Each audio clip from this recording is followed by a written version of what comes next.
오늘 마가복음 3장 1절에서 6절 말씀을 가지고 생명을 살리는 날이라는 제목으로 함께 은혜를 나누고자 합니다.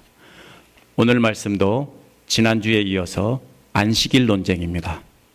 지난주 말씀에서는 제자들이 안식일에 밀밭 사이로 지나가면서 배가 고파서 이삭을 잘라 먹은 이야기입니다. 그것을 본 바리새인들은 안식일에 하지 말아야 할 일을 했다고 예수님께 따졌습니다. 이에 대해 예수님은 엉뚱한 대답을 하셨습니다. 안식일에 대한 규정을 가지고 따졌으면 안식일에 대한 규정을 가지고 대답을 해야 되는데 예수님은 다윗이 진설병을 먹은 이야기를 가지고 대답을 하셨습니다. 다윗도 안식일에 먹지 말아야 될 것을 먹었다는 것입니다. 그리고 자기 부하들에게도 나눠줬다는 것입니다. 다윗도 기름 부은 받은 자이기에 제사장처럼 안식일에 대한 권한을 가졌다는 것입니다. 그런데 다윗에 대해서는 아무 말도 안 하면서 진짜 안식일의 주인인 예수님에 대해서는 왜 따지느냐 이것입니다. 예수님은 창세전부터 안식일을 지을 때 참여하신 바로 그분이라고 말씀하셨습니다. 그분은 인간들을 6일간의 노역에서 해방시켜주고 편안히 쉬게 하려고 안식일을 지었다라는 것입니다. 예수님 말씀 때문에 자신들의 권위가 손상되자 저들은 예수님을 잡아 죽이려고 기회를 노리고 있었습니다.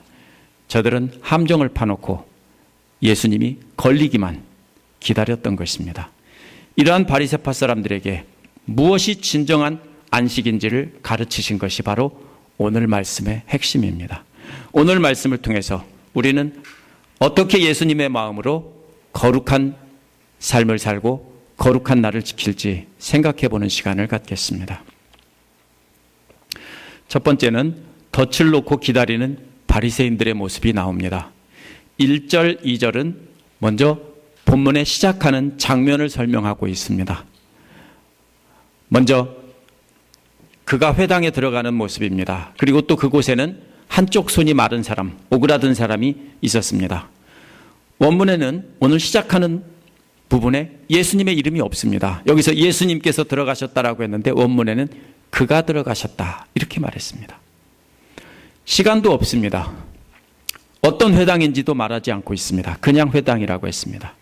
그런데 대신에 그리고라는 말이 3장 1절에 있기 때문에 이렇게 다 생략한 이유는 앞에 나온 안식일과 같은 날이고 같은 장소고 같은 사람이기 때문에 전부 다 생략한 겁니다. 우리도 그러죠.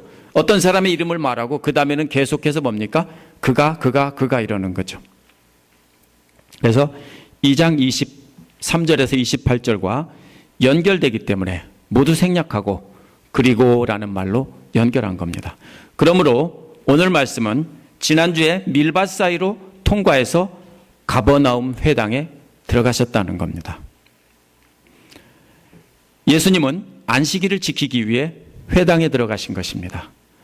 그리고 다시라는 말도 1장 21절에 나온 가버나움 회당이라는 것을 분명하게 해줍니다. 이어서 1절 뒷부분에는 한쪽 손이 오그라든 사람, 마른 사람이 있는데 원문에는 예수님께서 회당에 들어오기 전부터 계속 그 자리에 있었다 이런 말입니다. 그리고 2절에는 지켜보는 사람들도 있습니다. 이 사람들은 2장 24절에서 나온 바리새파 사람들입니다. 이들의 정체는 3장 6절에서 바리새파 사람들이라고 분명히 밝혀집니다.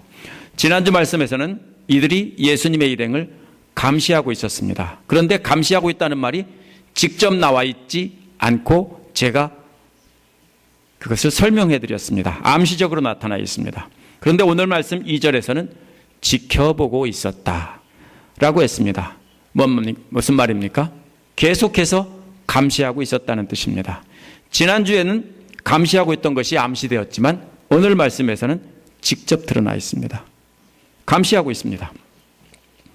자, 이제 상황이 설명이 되어 있습니다. 그림을 그리셔야 됩니다.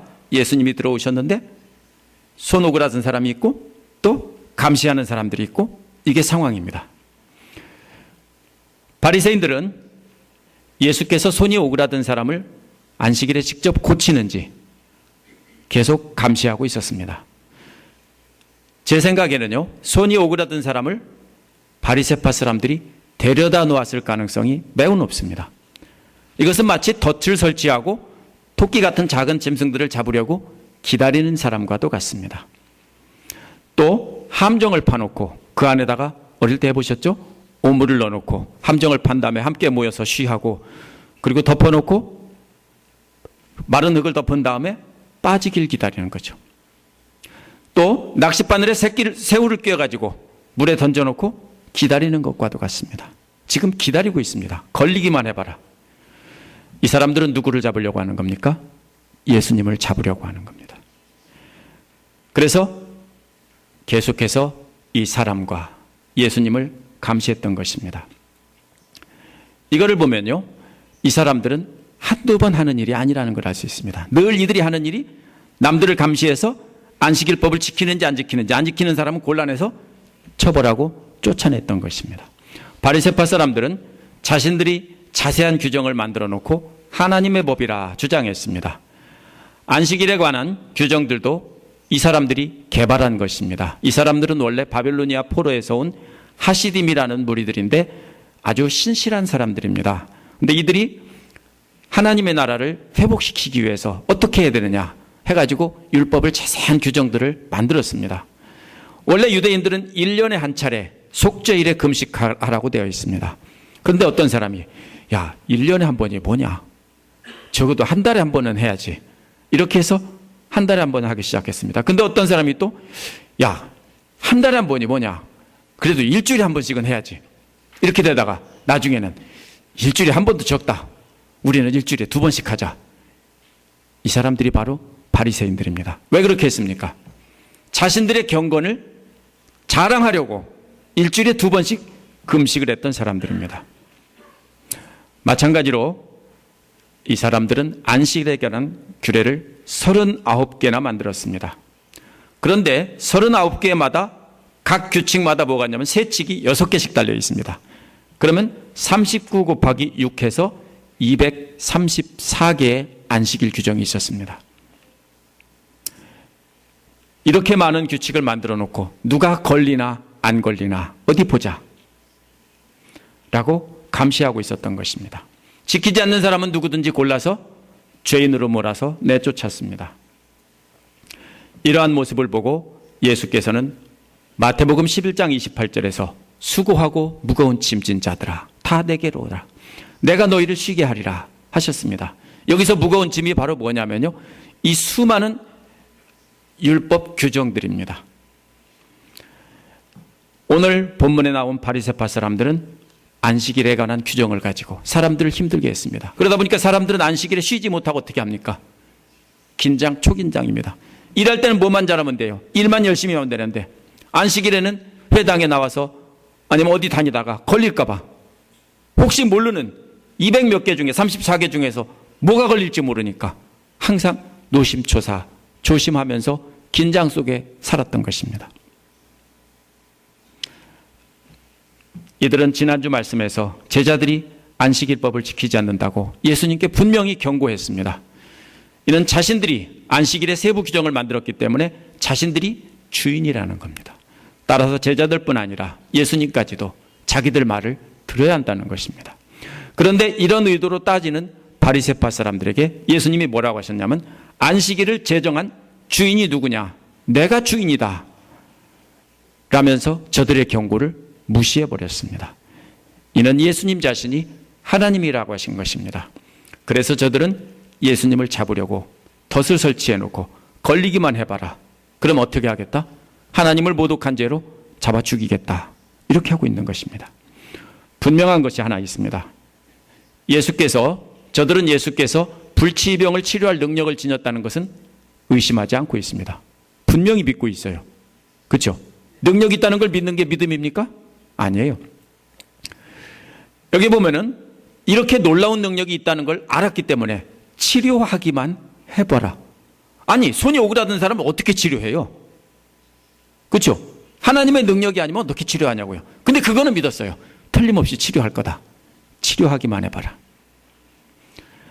아무도 행할 수 없는 놀라운 능력을 인정은 했지만 마음이 완악해져서 예수님이 메시아이고 하나님의 아들이라는 것을 인정하지 않던 사람들입니다.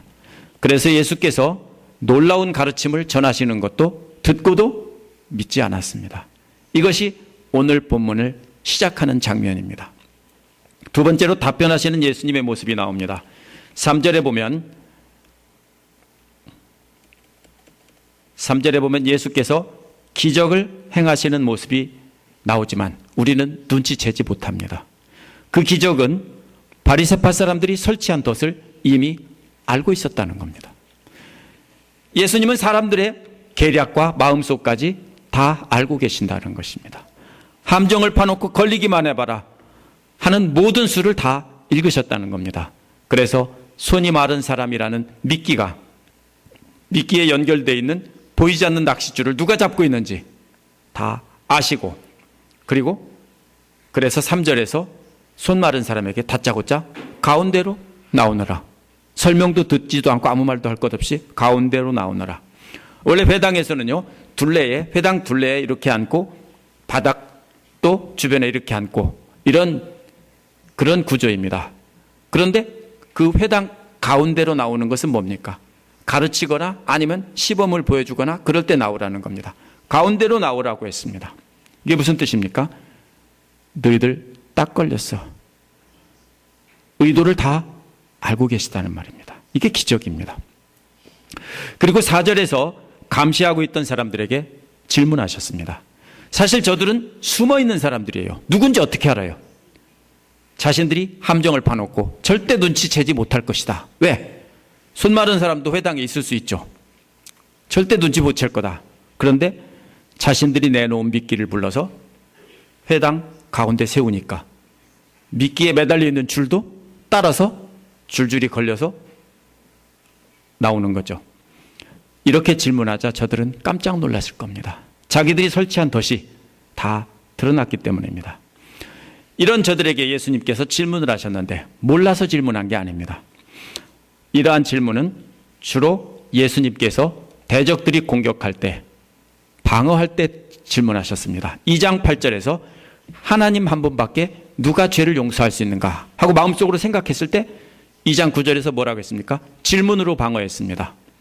또 금식에 관해서 2장 19절에서 질문한 것도 역시 질문으로 방어했습니다. 또 예수님이 제자들이 안식일에 해서는 안 될 일을 하느냐고 질문하자 25, 26절에서도 또 질문으로 방어하셨습니다. 따라서 이처럼 되묻는 것은 이미 저들이 질문을 했기 때문에 그 질문에 대답해 주시는 것입니다. 방어하시는 것입니다. 여기서도 바리새파 사람들이 덫을 놓고 기다리고 있다는 것을 안식일에 왜 해서는 안 될 일을 하느냐라는 질문이에요. 질문을 말은 안 했지만 다 알고 그리고서 이러한 무언의 공격에 대해서 다시 되물으신 겁니다. 예수님의 질문은 두 쌍에 대조되는 질문으로 되어 있습니다. 첫 번째 쌍은 안식일에 선한 일을 하는 것이 좋으냐 아니면 악한 일을 하는 것이 좋으냐. 뻔하죠? 정답. 선한 일이란 뭡니까? 매인 자를 풀어주고 병든 자를 치료해주고 죽어가는 자를 살려주고 편안하게 쉴 수 있게 해주는 것이 바로 선한 일입니다. 진정으로 언제 해야 되는 일입니까? 안식일에 해야 할 일입니다. 또 예수께서 안식일에 하던 일입니다. 악한 일이란 사람들을 심판하고 벌 주고 죽이는 일입니다. 이는 바리새파 사람들이 안식일에 하던 일입니다. 너희들처럼 사람 곤란해서 죽이는 것이 옳으냐 아니면 예수님처럼 사람들 찾아서 살려주는 게 옳으냐. 두 번째 질문은 목숨을 구하는 것이 옳으냐 죽이는 것이 옳으냐. 이는 첫 번째 질문과 똑같은 것입니다. 그런데 첫 번째 질문에서는 추상적으로 이야기했다면 여기서는 구체적으로 말한 것입니다. 선한 일이란 사람의 생명을 살리는 것이고 악한 일이란 죽이는 것입니다. 정답은 너무나도 명백합니다. 바리새파 사람들은 어느 것이 정답인지는 다 알고 있습니다. 초등학생들도 다 맞게 대답할 수 있는 질문입니다. 그러나 그 질문의 정답을 말하면 자신들은 함정에 빠지게 되어 있습니다.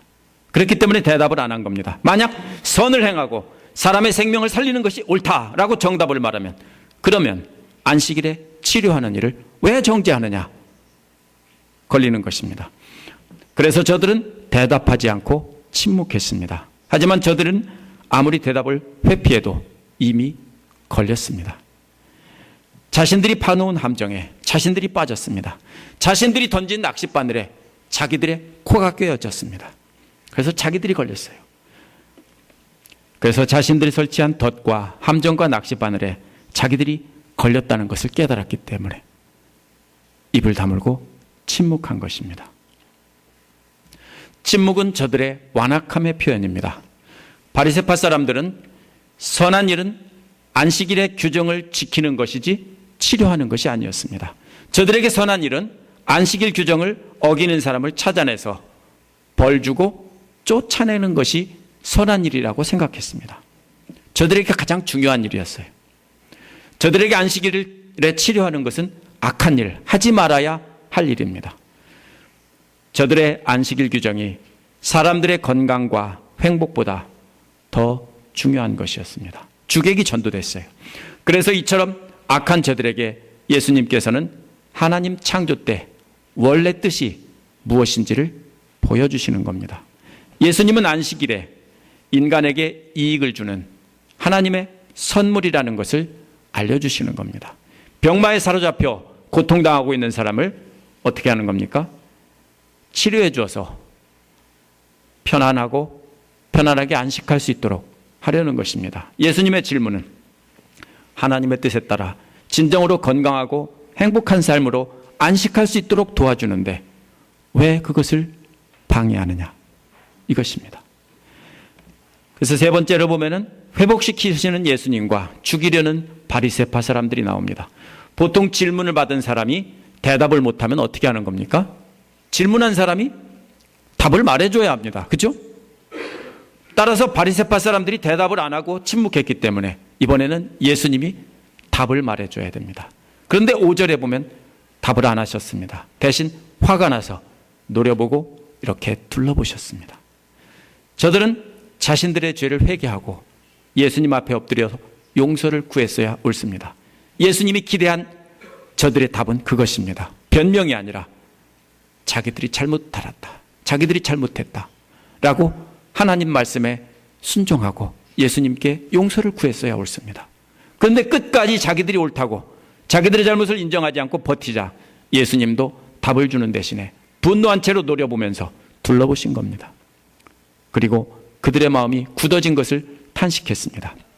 여기서 마음이 굳어졌다, 또 개역에는 완악하다라고 되어 있는데요, 이것은 마음이 두껍고 딱딱한 가죽으로 덮여 있다라는 말입니다.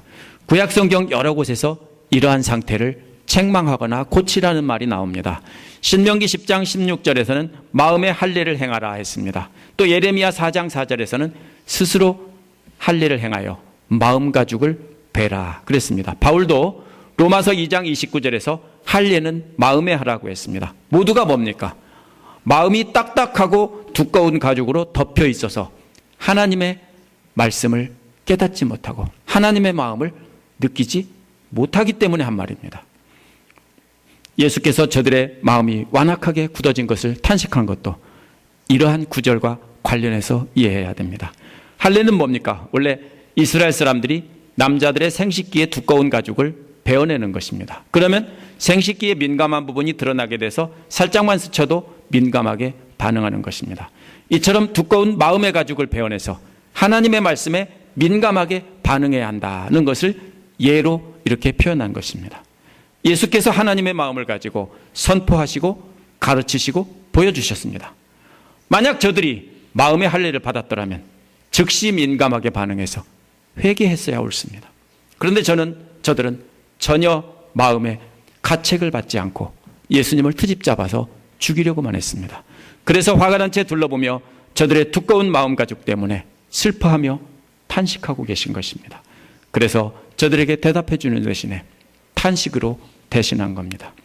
탄식하신 후에 대답 대신에 어떻게 했습니까? 손 마른 사람에게 손을 내밀라 하니까 예수님 말씀대로 그 사람이 손을 내미니 그 손이 회복되는 놀라운 역사가 일어났습니다. 많은 경우 이 손을 내밀었더니 손이 회복되는 데 드러났다, 이거를 주목합니다. 그러나 우리는 그것을 주목하면 안 됩니다. 그것은 여기에서 핵심이 아닙니다. 사실 바리새파 사람들이 안식일 규정에 따르면 안식일에 아무것도 못하는 건 아니에요. 뭐가 있냐면요, 안식일에 아이 낳는 것, 또 아이를 받아주는 것 괜찮아요. 일 아니에요. 왜? 오늘 안식이니까 내일 나와 이렇게 할 수가 없거든요. 또 물에 빠져 죽어가는 사람 건져주는 거 상관없어요. 이렇게 안식일에 할 수 있는 예외 규정들이 있어요. 그런데 오늘 이 부분은 그 규정에 없다는 거예요. 하나님의 본래 뜻에 맞게 판단해야지. 자기들이 정해놓은 규칙에 안 써 있다고. 규정이 없으니까 불법이야 이러는 겁니다. 이 사람한테 어떻게 하라는 겁니까? 다음 날 와서 치료받으라는 거예요. 다음 날. 수많은 날들이 있는데 왜 하필이면 안식일에 와서 치료받니? 가. 이런 말입니다. 뭐가 없어요? 불쌍히 여기는 마음이 없어요. 하나님의 마음이 없어요. 손을 쓰지 못하는 환자는 하루하루가 고통입니다. 여러분이 두 손 다 못 쓰게 되거나 이렇게 손이 마비돼서 못 쓰게 된 적이 있습니까? 만약에 있다면 어떻습니까? 내일 오면 돼요? 예? 그럼 오늘 손이 굳어진 채로 안식할 수 있어요? 아니에요. 내일이 아니라 당장 고쳐주셔야 돼요. 만약 저들이 손이 그렇게 마비된 사람이었다면 그 법을 만들 때 그렇게 안 했을 겁니다. 저들은 질병에 얽매여 고통받고 있던 사람들의 고통을 알지 못했기 때문에 그렇게 심판한 겁니다. 그러나 우리 예수님은 그 고통을 알고 계셨습니다. 그래서 손 마른 사람을 즉시 고통에서 풀어주어서 편안히 안식할 수 있도록 하신 것입니다. 6절에 보면 이 두꺼운 마음 가죽이 덮인 바리새파 사람들이 즉시 회당에서 나갔다고 했습니다. 회개하고 예수님 말 앞에 엎드려야 되는데 기적을 보고도 엎드리는 대신에 회당 밖으로 나갔습니다. 그냥 나갔을까요? 화가 잔뜩 나서 분노하면서 욕하며 나갔겠죠. 살기를 띨 분노를 표시하며 나갔을 것입니다. 사실 분노해야 할 분은 하나님이에요. 예수님이에요. 그런데 저들이 이처럼 분노를 표시한 것은 자기들이 뭡니까? 하나님의 자리에 서 있기 때문입니다. 저들의 행동은 예수님과 대조가 됩니다. 3장 1절에서 뭐라고 했습니까? 예수께서 회당으로 들어가셨다라고 했습니다. 예수님은 안식일에 생명을 살리려고 회당에 들어가셨습니다. 하나님은 생명을 살리기를 원하시기 때문입니다. 그러나 스스로 회당 주인이라고 자처하던 바리새파 사람들은 사람을 죽이려고 회당을 나가고 있습니다. 그렇다면 저들은 하나님을 대적하는 사탄의 하수인이라는 것입니다. 저들은 나가서 헤롯 당원들과 함께 죽일 모의를 했습니다. 헤롯 당이란 당시 그 대헤롯의 아들인 헤롯 안티파스 때 영향력 있던 귀족들, 정치가들을 말합니다. 바리새파 사람들과 헤롯 당은 원래 적이에요. 바리새파 사람들은 헤롯 당들을 멸시했어요. 적대적으로 했어요. 근데 이것만큼은 예수님을 죽이기 위해서 결탁해서 함께 모의하기 시작한 것입니다. 이것이 바로 저들의 완악함입니다. 오늘 말씀 상황을 다 보셨습니다. 그러면 오늘 말씀에서 대조되는 것은 예수님 마음과 바리새파 사람들의 마음입니다. 예수님의 마음은 뭡니까? 안식일에 매인 자를 풀어주고 생명을 구해서 진정한 안식을 할 수 있도록 불쌍히 여기는 하나님의 마음입니다. 반면에 바리새파 사람들은 사람들을 감시하고 정죄해서 죽이는 일에 집중했던 것입니다. 저들에게는 하나님의 마음이 없고 저들의 마음에는 사탄이 자리 잡고 있었습니다. 근데 교회 역사를 보면, 교회 역사가 아니고 성경 나머지 뒷부분을 쭉 구약 성경 전체를 다 봐도 마찬가지입니다. 또 교회 역사는 성경 이후의 역사입니다. 교회 역사를 보면 놀랍게도 교회 지도자들은 예수님처럼 하지 않고 정확히 바리새파 사람처럼 했습니다. 주의 날에 예수님처럼 매인 자를 불쌍히 여겨 풀어주는 일은 소홀히 했습니다. 그 대신에 누가 거룩히 안식일을 지키지 않는지 감시하고 정죄하는 일만 했습니다. 놀랍죠? 자신들을 거룩하게 보이려고 부풀렸지만 마치 비누 거품과 같은 허세였습니다. 뻥 터지죠.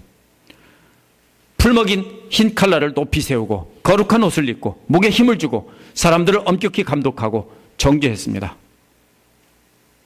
이게 교회 역사예요. 역사는 반복된다. 아십니까? 한국 교회도 크게 다르지 않습니다. 주의 날에 메인 자를 풀어주며 진정한 안식을 주려고 하기보다는 하지 말라, 하지 말라, 하지 말라를 반복하면서 감시하기만 했습니다. 예수님 당시 바리새파 사람들과 아무런 차이가 없었습니다. 목회자들만 그랬다고요? 아닙니다. 교회 오래 다닌 직분자들도, 교회 오래 다닌 사람들도 다 그런 감시에만 주력했습니다. 그러면서 자신들은 안 그런 척했습니다.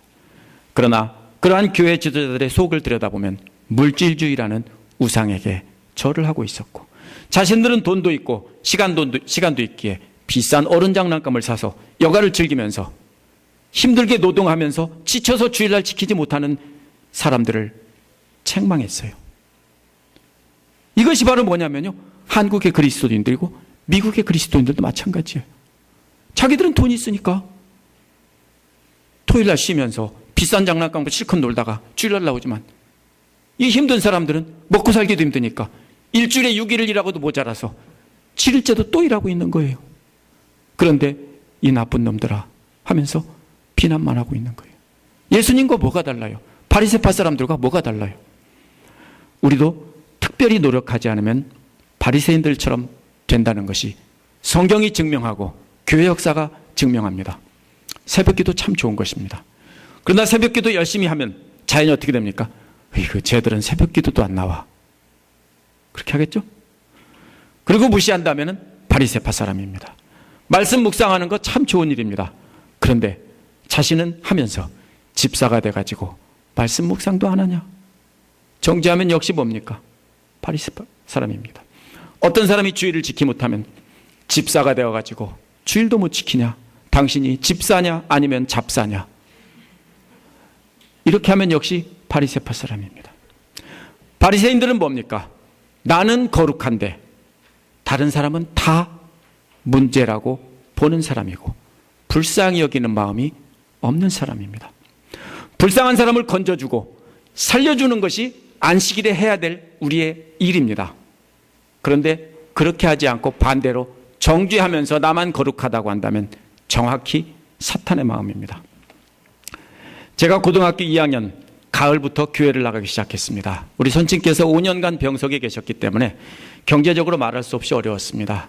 근데 저 혼자 교회를 나갔기 때문에 성경책이 없어요. 집에 찾아보니까 옛날에 아버지가 한 1년 동안 교회를 다닌 적이 있어서 성경책이 있더라고요. 그걸 들고 갔습니다. 찬송가가 없었는데 어느 날 외삼촌네가 근처에 살았거든요. 외삼촌 댁에 갔더니 외숙모께서 내가 교회 다닌다는 걸 알고 찬송가를 찾아주셨어요.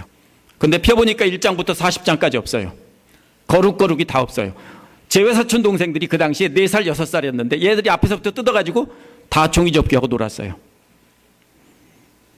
근데 문제는 언제냐면요, 이 찬송가가 아무 문제가 없어요. 주일날 예배 일어서서 부르는 찬송, 그때만 문제가 있어요. 그렇죠? 개회 찬송 부를 때 그때는 그냥 앞에다 놓고 모른 척하고 있다가 앉으면 펴서 들었습니다. 근데 하루는 제가 일부 예배에 주로 학생들이 참여했는데 2년 선배 하나가 옆에 앉았는데 찬송가 안 갖고 갔다면서 앞에다 이렇게 놓은 내 찬송을 확 집어들든지 같이 보자 하면서 쫙 피는데 없는 거예요. 뭐라고 한 줄 아십니까? 거룩한 주일에 하나님 앞에서 예배를 드리는데 어떻게 이런 찬송가를 들고 나올 수 있냐? 당장 내버려라 이 나쁜 놈아 하면서 욕을 하면서 노발대발했습니다. 그날 제가 망신당했습니다. 그 선배의 말은 모두 맞는 말입니다. 그렇죠? 맞죠? 하나님을 예배하는데 다 떨어진 찬송가를 들고 온다니까 말이 돼요?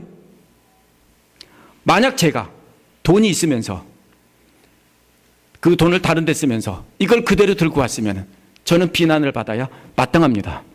근데요, 저는 책을 살 돈도 없고 아무것도 없던 사람이에요. 교회 저 혼자 나가니까 누가 도와줄 사람도 없는 사람이에요. 저는 그걸 없어서 들고 다녔어요. 그걸 들고 날마다 새벽 기도 가서 찬송가 부르는데 한 번도 문제가 없었어요. 왜냐하면 1장부터 40장까지는 새벽 기도 때 한 번도 안 불러요. 수요예배 때도 절대로 문제가 없어요. 참 좋은 찬송가예요. 주일날 다 같이 일어서서 하고 개회 찬송 부를 때만 이게 문제입니다. 그걸로 성가대도 했습니다. 만약 그 선배의 말은 맞는 것입니다. 그 선배는 가족들 모두가 오래전부터 교회 다녔고 경제적으로 괜찮았기 때문에 찬송가쯤이야 집에 여러 개 있으니까 이해를 못한 겁니다. 찬송가 살 돈이 없다는 것을 이해하지 못했어요. 그게 나쁘다는 게 아니에요. 그분 입장에서 찬송가는 집에도 많이 있고 어려서부터 교회 다닌 자신으로서는 이해가 안 되는 거예요. 어떻게 거룩한 주일에 하나님 앞에 예배오는데 1장부터 40장까지 없는 찬송가를 들고 나오냐. 만약 예수님이 있다면 뭐라고 하셨겠습니까? 제게 딱 펴보더니 없네. 우리 집에 찬송가 남는 거 있는데 하나 줄까? 이렇게 말씀하셨을 거예요. 바리새인처럼 정죄하는 건 참 쉽습니다. 제가 이렇게 그 선배 얘기를 하지만 저는 어떻습니까? 어느 날 돌아보니까 저도 똑같아요. 그렇게 정죄하고 있습니다. 너는 어떻게 그렇게 해가지고서 거룩하지 못하게 이렇게 하고 있어요. 저도. 그러나 예수님처럼 불쌍히 여겨서 네 손 좀 내밀어 봐라 하기는 참 어렵습니다. 날마다 성경 말씀 통해서 예수님의 모습을 바라보고 그 발자취를 따라가려고 온 힘 다해 노력하지 않으면 예수님 따라갈 수 없어요. 그냥 우리 마음에 두껍게 덮여있는 마음가죽을 벗겨내고 하나님 말씀에 민감하게 반응해야 됩니다. 그렇지 않고 가만히 있으면서 교회 오래 다니면 확률 100%입니다. 누구나 다 바리새파 사람이 됩니다. 저와 여러분에게 오늘 본문에서 바리새파 사람의 모습이 없는지 여러분 자신을 돌아보는 시간이 됐으면 좋겠습니다. 그리스도인들은 하나님을 예배하고 그 믿음을 축하하기 위해 그 시간을 따로 떼어놓은 사람들입니다.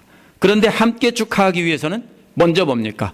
고통당하는 사람이 있다면 그들의 고통을 덜어주는 날이 돼야 됩니다. 무거운 짐을 지고 가다가 쓰러져 있는 사람에게 다가가서 짐을 대신 져주고 일으켜줘야 됩니다. 힘도 없이 이런 것도 못 지고 가냐 하고서 발로 한번 차면 안 돼요. 절대로 자신만 깨끗한 옷 입고 거룩한 척하며 남을 함부로 정죄하는 날이 돼서는 안 됩니다. 주의 날은 생명을 살리고 고통을 덜어주며 함께 안식하며 함께 예배할 수 있도록 힘쓰는 날입니다. 주의 날은 거룩히 지키지 못한다고 정죄하는 것을 멈추고 물에 빠진 자를 건져주고 죄짐에 억눌린 자의 짐을 덜어주며 우리 주님처럼 네 손 내밀어 봐라 하고 사람들을 쉴 수 있게 해주는 생명을 살리는 그러한 거룩한 날이 되시기를 바랍니다.